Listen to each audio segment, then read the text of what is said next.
Okay, so we have a girl named Rachel who's formerly married to Justin Theroux, and Phoebe is also in the movie. So basically, we can see this as a depressing imagining of what happens after Friends was over.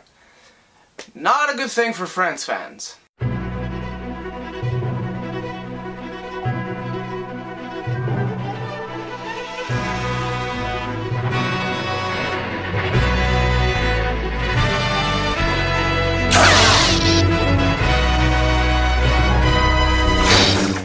Beautiful geekies, and welcome to my review for The Girl on the Train, directed by Tate Taylor and written by Aaron Cressida Wilson. It stars Emily Blunt, Justin Theroux, Rebecca Ferguson, Ailey Bennett, Luke Evans, and Edgar Ramirez, and this is based on a very popular book that was the bestseller of 2015. And this is about a girl who takes the same train twice a day, and she passes over these two houses. On one of them, she sees her ex-husband living with his now wife and their baby, and on the house next to it, she sees a very perfect couple. She imagines them as if they are perfect, their love is unimaginable, and they have this perfect life. Well, one day, the girl from that house disappears, and with that a very intriguing and engaging unfolding of events starts. Not gonna tell you much more of the plot, but I will say that this movie has all around great performances, and Emily Blunt, once again, at least once a year we see her doing this, and that is giving one of the best performances of the year. She is powerful in this movie.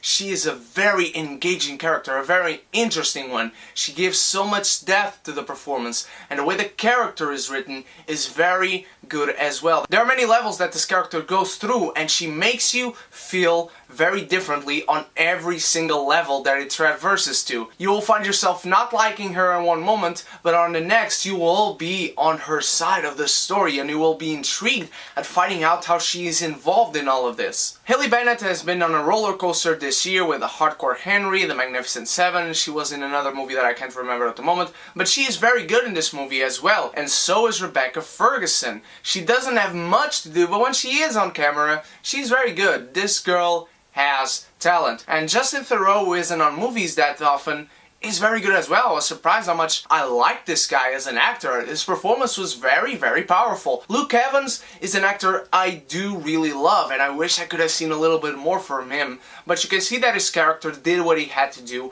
for the story to progress. But now let's speak of something of the bad, and that is the story and the structure. There are things in this movie that don't make much sense. I mean, there are scenes that are intercut with each other to explain you something that is going on, but they don't make any sense together, and you expect that by the end of the movie they will, but they really don't. When the movie goes into flashbacks, sometimes it says 4 months before, 2 months before, 1 month before, but then on other flashback scenes, it doesn't do that at all, and so you have to try and connect the dots yourself, which is very confusing because you want to see this movie and you want to understand every single piece that is going on, because it is very intriguing. The case itself, the mystery, is very intriguing and very engaging, but you're thinking at too many things at the same time, and so it becomes very jarring for you to try and glue the pieces in together. The movie is supposed to help you and not take your attention away from that. And there are scenes in the movie that could have been left out, and other scenes that come at very jarring moments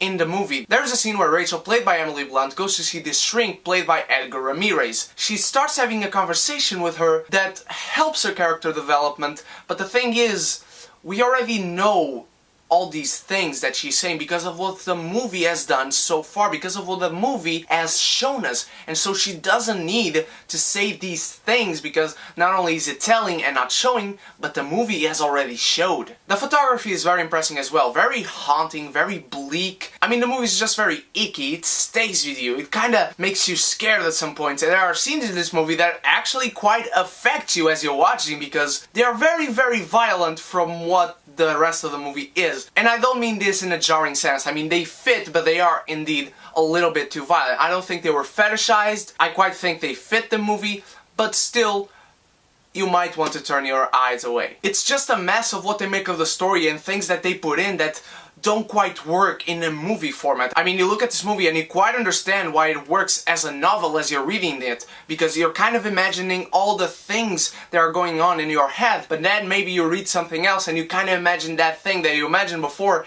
in a very different way. As a movie, you see things as they are happening, and so they don't quite work. There's a very clever thing that happens near the end of this movie, not going to spoil you of course, and I really enjoyed it, but the fact that we had to go through this jumbled mess of a storyline going back and forth, and sometimes helping you framing where it happened in time and other parts not helping you, it just makes it very confusing. It's not a very good script. There are shots in this movie that don't quite fit the quality of this director and the quality of the rest of the movie in general, because there are very, very beautiful and well-made shots in this movie, and the acting is also really good. And the music by Danny Elfman.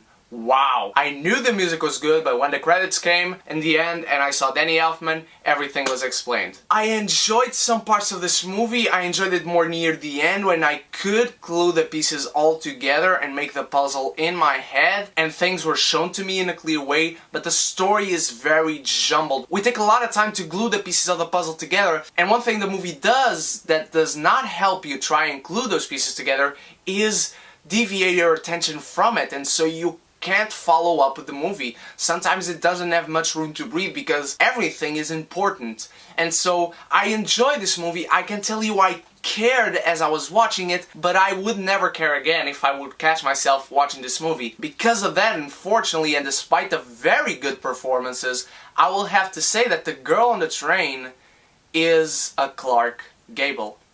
What did you think of The Girl on the Train, my beautiful geekies? Did you enjoy it? Did you not? There's a very special video coming today. I hope you guys enjoy it, and there will be a collab video. I hope you guys stay tuned for that. And if you like this review and like Emily Blunt, let me know what you thought of the movie and her performance, and don't forget to like this video. And if you are not a part of the beautiful geeky community, don't forget to subscribe by clicking the button and join us so you can be geeky united. You can also stalk me on the internet through my Facebook, Instagram, and my vlog channel. Those links are all in the description, and also in the description is the hashtag for my Doctor Strange Q&A. Just leave your hashtags with Doc Strange Q&A, and you can ask me any questions you want about anything you want, and you might win something on that giveaway. My beautiful geekies, thank you so much for watching. You guys are awesome. I love you so much. Stay beautiful, stay geeky. Cheers!